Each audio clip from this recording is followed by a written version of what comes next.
রিমান্ডে আমার স্ত্রীর ওই ইসের ছবিটা ছিল, বিয়ের দিনের একটা ছবি ছিল ওর ভেতরে।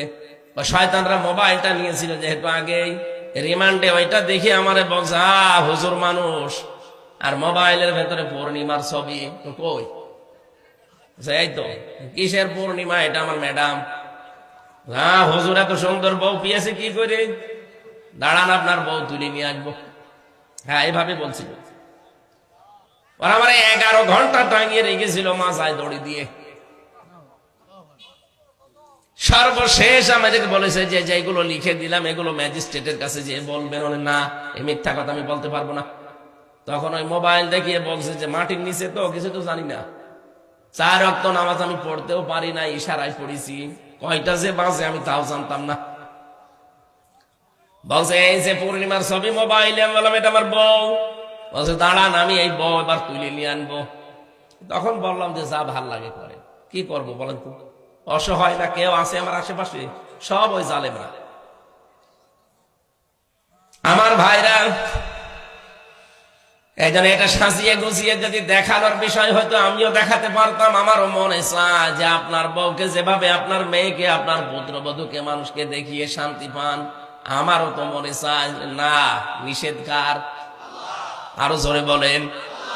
এই দেশের ধনী মানুষ যারা, দেখি অধিকাংশ ধনী মানুষদের এ জামা দামি হয় 60, মোবাইল দামি হয়, ঘড়ি দামি হয়, গাড়ি দামি হয়, বাড়ি দামি হয়, শুধু বউ আর মেয়ে কম দামি হয়।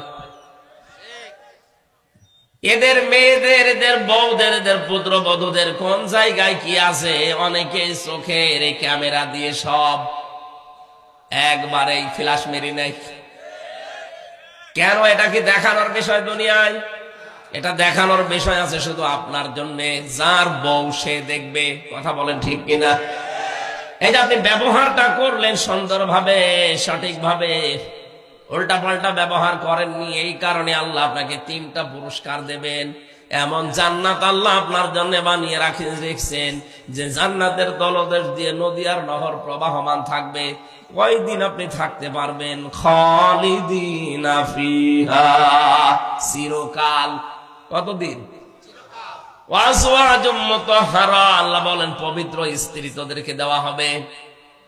এই মুতাহহারা শব্দের ব্যাখ্যায় আমি পড়েছি, পৃথিবীতে যত সুন্দরী মহিলা হোক 100 ভাগ পবিত্র কোন মহিলা আছে?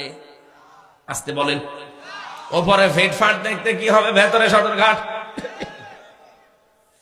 তার হাতে, কানে, নাকে, মুখে, শরীরের বিভিন্ন জায়গায় ময়লা ভরা। আল্লাহ বলেন এমন আছো আজ, এমন স্ত্রী আমি বানিয়ে রেখেছি তোদের জন্য। ওই রকম স্ত্রী যদি পৃথিবীতে একবার মুখ বের করে থুতু নিক্ষেপ করে, তামাম দুনিয়ার পানি সব মিষ্টি হয়ে যাবে। কোনদিন ওই মেয়েটা, ওই হুর, ওই স্ত্রী তোর উপরে রাগ করবে না। এখানে যত বড় আলেম হোক, স্বামী স্ত্রীর ভেতরে কোনোদিন ঠোকাঠকি হয়নি এমন মানুষ পাবেন? এই যে এটাতে জিজ্ঞেস করেন। যত ভালো মানুষই মনে করেন না কেন, প্রত্যেকের ঠোকামুখি আছে। স্ত্রীর 100 ভাগ মন পাওয়া সম্ভব না। আল্লাহ বলেন এই নিয়ামতটা আমি নিজে বানাবো জান্নাতে। ওয়াজওয়াজুম মুতাহহারা, কোনদিন তোর বউ, তোর স্ত্রী তোর উপরে কোনদিন রাগ করবে না, মনোমালিন্য হবে না। জোরে বলেন সুবহানাল্লাহ।